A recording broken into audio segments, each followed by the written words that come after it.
the Board of Education closed session at 7:04 and reconvene the regular Board of Education open session at 7:04. Let's see, roll call will show that Mr. Rich and Hammond have been excused and all staff is present.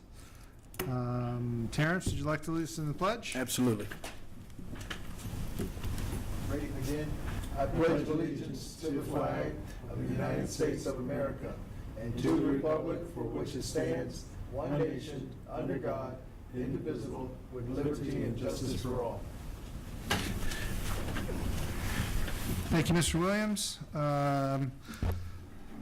Board report on the closed session. We discussed a number of issues, employee discipline, and conversations regarding negotiations. No decisions were made. Order of business, do we have any changes to the order of business? We did not, President Wong. Do I have a motion to approve the minutes? So moved. Second. Any comments or questions? Ms. Huff? Board Member Williams? Yes. Board Member Gilliland? Yes. Board President Wong? Yes. Motion carries 3-0.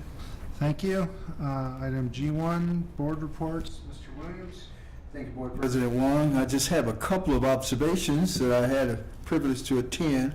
One was on last Saturday. I was at the 18th annual Chris Holden, thank you, Chris Holden block party. And as you can see by the photos, it was a State of California Assembly Scholarship Achievement Award. Vanessa Lee Salter of Monrovia High School is holding the certificate. And of course, she was there with her mom, Melba Salter. I just thought it was wonderful to share this with the public. Dr. DeRocha is going to help me share this with the community. Moving forward on yesterday, I had the opportunity to be present at the City of Hope ROP Summer Mentorship Program. I was accompanied by the wonderful Katie Chick, the job developer of the Monrovia Adult School. You can see by the pictures there, we had 5 Monrovians to join that group up there. The funny thing about it is I was standing next to the mayor on my left side in the red jacket, and we would ask each individual what school you come from. I got all 5 right. Yeah, we had a good time with that. But Eva Martinez with Canyon Oaks was a representative who received. Isabel Vargas with Mountain Park. Alexis Kimes with Monrovia High School. Janae, I would say Urete with Monrovia High School. And of course, Valerie Valenzuela with Monrovia High School. We had great representation there. And we had a gentleman from Scotland. He had the skirt Brian on and everything, man. It was pretty cool. And I couldn't understand a word he said, but it was just a wonderful opportunity to spotlight how excellent our school district is. Yeah, we'll give them a kilt instead of a skirt. But thank you, Mr. Williams. Report from the superintendent. Thank you, President Wong. We welcomed our new employees to the district on Monday morning and had a wonderful turnout from our community partners. And this is really kind of an exciting year. It is a larger group than usual. And as our human resources team has said, they never want another retirement incentive again until they're ready to retire, because we did have an opportunity to bring in some extraordinary individuals, but there were quite a few of them. I'd also actually just like to take a moment to thank the Foothill Unity Center for the welcome back to students. We had many students at the Santa Anita track who received backpacks and haircuts and books, and this was a wonderful community event and attended by quite a few Monrovians, Arcadians, Duardians, all students excited about coming back to school. Board President, can I add that I'd just like to compliment Dr. Jackson with his MCing.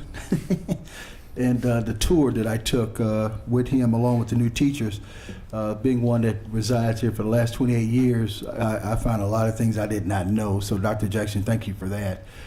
In addition, I did notice the sponsorship, as Dr. Teroshan indicated, with the sponsorship that was there. And I appealed to some who were there, and it looks like we're going to have 3 more sponsors with regards to adopting a school. And so I just wanted to commend the entire staff for this excellent presentation that was at the community center. And I agree, there was we had some first-time teachers, and that was pretty cool. And a lot of people engaged and just starting their life out. But Dr. Jackson, I don't want to put you on the spot, but that tour you did, and along with the MCing, was just great. So thank you for that. One last thing on the new employee breakfast. This had to have been one of our largest classes of new teachers coming in since I can remember. It was about 30 new 30 new teachers. And the thing that was so interesting as you heard their history was, I bet you about 80% of them had some kind of a tie to Monrovia. Yeah. Whether their parents were involved with the city, whether they were a student here within the district, whether they were student teachers here, whether they lived here. It was incredible, the ties to this community that this group had. And I really believe that is a statement.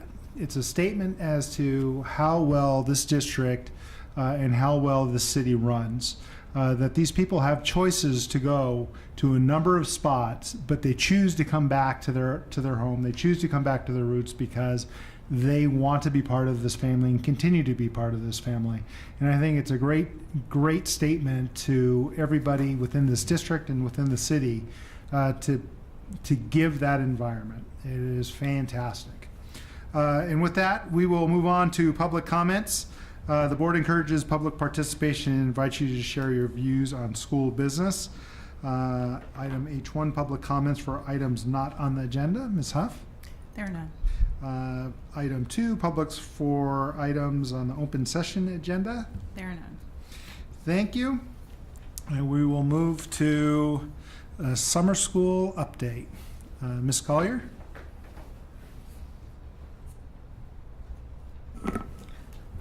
Thank you, Board President Wong, and board members, cabinet, superintendent, audience members. Although you have many, many slides, this will be a very short overview of the summer program because, as they say, a picture is worth 1,000 words. And so we've included a lot of pictures of students that are engaged in the activities that we had.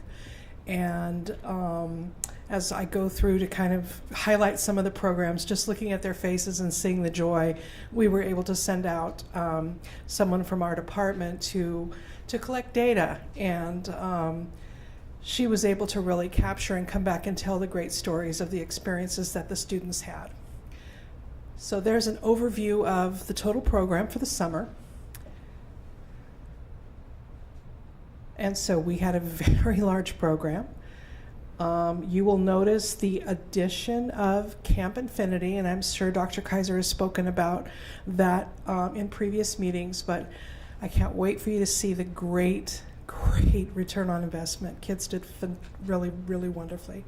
And so, as always, we're looking to grow. So we're hoping next year to show you some numbers that are showing that we've served more students and they've made more growth. So of course we had our pre-K extended school year program. Dr. Jarvis had a small program at Monroe where she had students that are in the dual program who were not achieving at grade level. And so she was able to provide some interventions for them.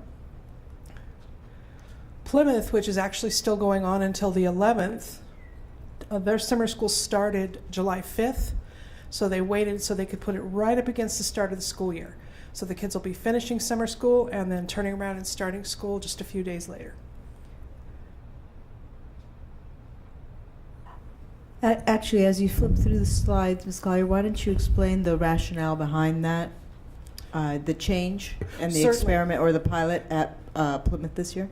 Yes, so for Plymouth, just wanting to make sure that students were supported right up to that time. They wouldn't have the summer slump, they wouldn't have the loss, and really get them engaged in ways that are going to help them want to come back to school and not see it as, I got to go back to school. So we're really anxious to see their data because they are going to be giving the same measures that we used in the Camp Read a Lot programs. So they're going to have some reading scores to compare with when they first came in. So I'll be anxious to give you a PS on how that program went. And we had a junior Camp Read a Lot. Last year we had the Camp Read a Lot, which was the incoming 4th and the incoming 5th. So we had the same structure, and Dr. Miller, Amy Dyrek, and Rich Morrison helped with leading that program. The kids had assemblies. Here are some of the pictures of some of the cool things they did. The bubble day was just a blast, and kids enjoyed being in it and just watching it. So it was one of those really great things. But they were also doing the Mondo kits, which are a curriculum that's very rigorous and is based in reading. So they had the same sort of support. Teachers were trained ahead of time and throughout. So what we saw is some growth. And so the average was about 30 lexils of growth. So these are students who came not reading, who some of them now are reading, although at a low level, they're beginning their reading. So in one trimester's worth of growth in 1 month. So there's some, we also gave a basic skills test, so we had some extra data points to kind of look at, and saw that students also demonstrated growth in letters and sounds and sight words. And that was our first grade. Again, first they're still trying to get that going. So there is the another breakdown of those tests that we gave, or the assessments that we gave to measure growth, just for your pleasure. And there's the sight word piece. And again, showing the growth. We know we can do better, and so we're already planning on how we are going to really support the program even more, because while we have growth, we want more. So Camp Read a Lot again, some of the places they went, they had a Native American Day where they had somebody come out and give a really wonderful presentation, and they were able to do art around that. And they also had growth. So you see that there were more students proficient and less students below basic. Oops, there's the bottom line. And again, growth, but we want more. Camp Infinity, here's the one that's going to blow your socks off. It was a small group of students who are good readers, but not good in math. So these were students who were learners, but math was just giving them a lot of problems.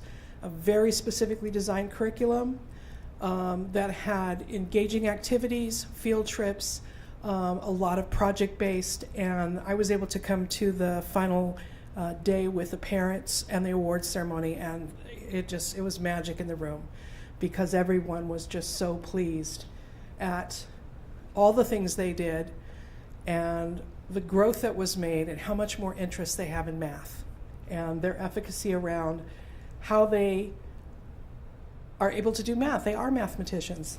And so here goes 1.5 years of growth in 1 month.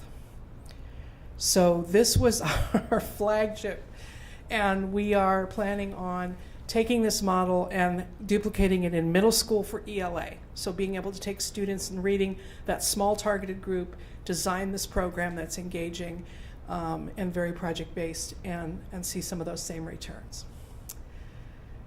So Clifton Middle School, we had a full program for ELA math writing, and unfortunately, because we had so many students in this program, we moved licenses off of the database that we normally use onto what they called a pilot database with reading inventory, and they were not able to recover our post scores for all students. We have some data, but it's very disappointing. We had about a 3-hour meeting with them yesterday trying to get our data back.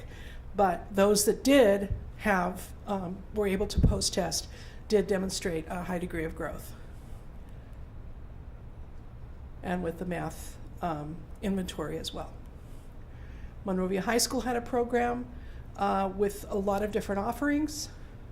Just some shots of them doing their thing. We had a bridge program, which are the 8th graders going into 9th, that were specifically chosen to be with teachers and do the Read 180 and the Math 180, the intervention programs.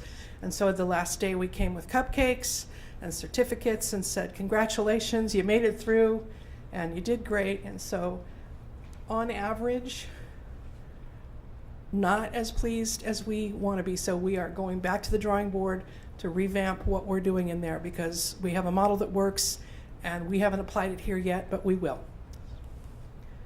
And then of course the first cohort of early college. There's a before picture there with their t-shirts. They were very sad and tired, and then they got their t-shirts and they were very happy. So there's them out at some of their pieces. So that's it. Thank you very much. Thank you. Those are some incredible numbers. I mean, those are seriously life-changing numbers for some of these kids. To move an entire grade over the summer and to catch up, seriously will change their lives. These are fantastic. I can't wait to see how we do next year, and I really do hope we figure out how to recoup some of the lost data, because that was fantastic. And I do want to take a moment to commend both Dr. Kaiser and Ms. Collier, as well as all of the individuals who'd worked on creating summer programs that were project-based, gave students a sense of value, not only of themselves, but of the material that they were learning. This was not summer school as usual. We didn't just take something and give it to students and check off a box. We have almost 500 students listed, but I know that there are more. Some of your numbers aren't available yet just because the program closed so recently. However, we served many, many students and tried to do it in a manner that would be most effective for them. And this means during the year, they were creating programs or expanding those that existed last year because they had been so effective. So when Ms. Collier mentions we're going to relook at that because it wasn't as good as we thought we can do, it means they'll be spending this year recrafting summer school to see that our students have the very best opportunity. I appreciate that continuous improvement and the excitement that you just generate around it. So thank you. The one question I have is, and I hope you're going to track those students in their upcoming year so we can see how much of a carry-through, follow-through there was from their summer jump to the new year, and as well to see how they did this year versus last year, because I think this is great. Yeah. This is great. Absolutely. Well, thank you very much for all your hard work. Consent agenda. Routine items of business placed on the consent agenda have been carefully screened by members of the staff and will be acted upon by the board with one motion. Upon request by any person, an item on the consent agenda may be considered separately at its location on the meeting's agenda. Are there any items to be pulled? Do I have a motion? So moved. Second. Ms. Huff? Board Member Gilliland? Yes. Board Member Williams? Yes. Board President Wong? Yes. Motion carries 3-0. Thank you. Item 7, memo of understanding with Foothill Family to provide mental health services. Dr. Kaiser? Yes, this is a routine memorandum of understanding with Foothill Family to provide mental health services. The Board of Education is requested to approve a memorandum of understanding with Foothill Family to provide mental health services to identified students in Monrovia Unified School District from July 1st, 2017 to July 30th, 2018. The district has had a long-standing relationship with Foothill Family, and it's one that has been very helpful and beneficial to those families that receive that service. Any comments or questions? Can I get a motion, please? So moved. Second. Ms. Huff? Board Member Williams? Yes. Board Member Gilliland? Yes. Board President Wong? Yes. Motion carries 3-0. Thank you. Item 8, revised adopted budget for 2017-18. Ms. Wu? Yes, President Wang, the Education Code required the district revise the district 17-18 adopt budget after state adopt its budget. So tonight we submit the revised budget for board approval. The revision is in the revenue side. The revenue side because after the state adopt its budget, the gap funding for the 16-17, there's a small changes, and the gap funding for the 17-18, there are also adjustment. So additionally, there is the governor make sure that the school district did receive one-time discretionary money at $147 per student. So it is in that budget. Then we will add in our revenue projection also. For the expenditure side, the board approved 1.5% salary increase across the bargaining union for the district employee, retroactive for 16-17. So we including that cost in the multi-year back to 16-17 as well as 17-18 and ongoing. So the this slide shows the revised budget. And we break down the revenue section and the settlement for the negotiation. So for the multi-year projection purpose in 1920, and we will see the deficit around $4.4 million. And once the time goes by, is if there's any changes, we will adjust our budget assumption accordingly. And in addition, in the last board side section, the board approved that the district increase the high school athletic budget for $30,000 to support the program. So because of that, we increased the budget for the program. Any question from the board? So as we can see, our projected deficit for the school year 19-20 is about $4.4 million. At what point in time in our schedule do we need to bring that number down to zero? How much time do we have to work on those figures? Yeah. So the next major report is the first interim report, which we will submit for board approval in December, the first board meeting in December.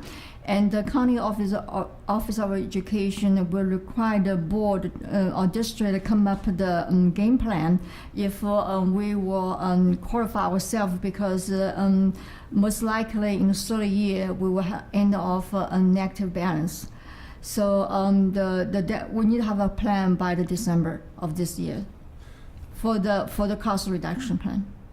So when you say we have to have a plan by December, that means we're going to file a qualified budget in December. That's correct. What's the implication of having a qualified budget filed, if any? Yeah, the implication is in the long run, it will impact the district, the power to borrow money, because our borrow money depends on the credit rating. One of the major criteria for good credit rating is the financial statement. If our financial statement is self-qualified, which means that potentially we cannot make our end meet in the third year, then it will impact us. So if the district decides at a point in time in the future to try to issue a bond, for example, it would make things extremely difficult. Yes, and extreme difficult, and Mr. Wang, you know that you are expert on this one. It will cost more. It will more expensive. Well, fortunately, we have until December. I know that both sides, everybody involved is looking at this. Some of the major issues that the district will be looking hard at will be attendance. So please make sure your kids show up to school on time, and cut your summer vacation short to the appropriate time length, please. Other than that, do we have any other comments or questions from the board? Do I have a motion? So moved. Second. Ms. Huff? Board Member Gilliland? Yes. Board Member Williams? Yes. Board President Wong? Yes. Motion carries 3-0. Thank you. Item 9, pending board issues. Dr. Thorossi? Our pending board issues have simply been reflected to identify the newest additions. We are really simply recalibrating, and let me just call to your attention that our board walks will be at elementary schools this year, and we are trying to identify the dates for those. Any additions or deletions to the pending list? I have a question about pending issues. Are we receiving an inter-district transfer report not next meeting? How shortly after school starts do we receive that? Dr. Jackson, I defer to you and your expertise. Here, October, November.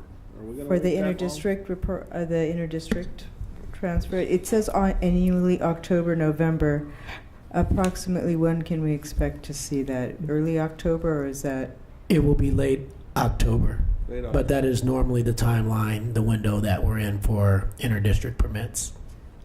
Okay, one thing I would like to see when we get that is how many of these students went to that new performing arts school? Ditto. Thanks. You're welcome. Any other additions, subtractions, questions? Hearing none, we will move on to old business. Our next regular board meeting will be August the 23rd, starting at 7 o'clock, although I'm sure we may have a study session with a topic to be determined, unless we know what it is now. Do we know what that topic is? We will be discussing special education funding, the LCAP, and the performing arts budget. Perfect. Have we asked a question during some of our discussions about special ed about the state having a fund? Do they or do they not have a fund for high cost cases? Have we gotten an answer to that? I haven't seen it if it come across. There is an answer to that, where we do have some sort of allocation for students that have been identified as emotionally disturbed. We allocate that funding to our the contract that we have with, I believe it was UCI, in identifying some interns to provide counseling services at the elementary schools, and that funding also helps and is included in the funding source for, I believe, 2 of the school psychologists. So the But I will have information on that will be available at that when we discuss special ed funding. I will provide you with that in this week's update, but yes, you will have that day. In addition, can we get an update with regards to our trip and the backup or the follow-up? In fact, during the study session, Jackie Williams, who is our SELPA director, will be in attendance, so that one of the steps that we wanted to take was to ask Ms. Williams for some of her information, so that we gather some information from her and identify some next steps, meet with her, and wonder if we could meet with the state director of special education as well. So this is part of that process. One more on the special ed, and I thought Ed was going in this direction. When we were in DC, we had mentioned a scenario in which we had an extraordinarily high dollar amount for a particular student, and they had suggested that each state may have a special fund to be reimbursed for those extraordinary situations. And we were looking to see whether our state had a fund, and if they did not have a fund, that we could try to get a fund started. I just wanted to visit with Matthew, right? I believe that dialogue did exist. And I believe that every district has discretion as to how to spend those funds, but we can ask Ms. Williams Right. for some additional Just an item to information. follow up for our study session. If any person out there has a concern or interest in the topics that we just discussed for our next study sessions are open to the public, and we have them as study sessions so it could be more interactive. So if you have comments and feedback and so forth, we can interact directly. So please join us if you can. New business, this is August 7th to the 11th is the new teacher week. The 14th, teachers return to class. 15th, all staff in service. And the 16th, everybody back in school. We have a number of back-to-school nights starting on the 22nd. Please look at the website for the particular dates of your school. And with that, we will adjourn the regular Board Meeting of Education open session at 7:36. You're the man, Brian.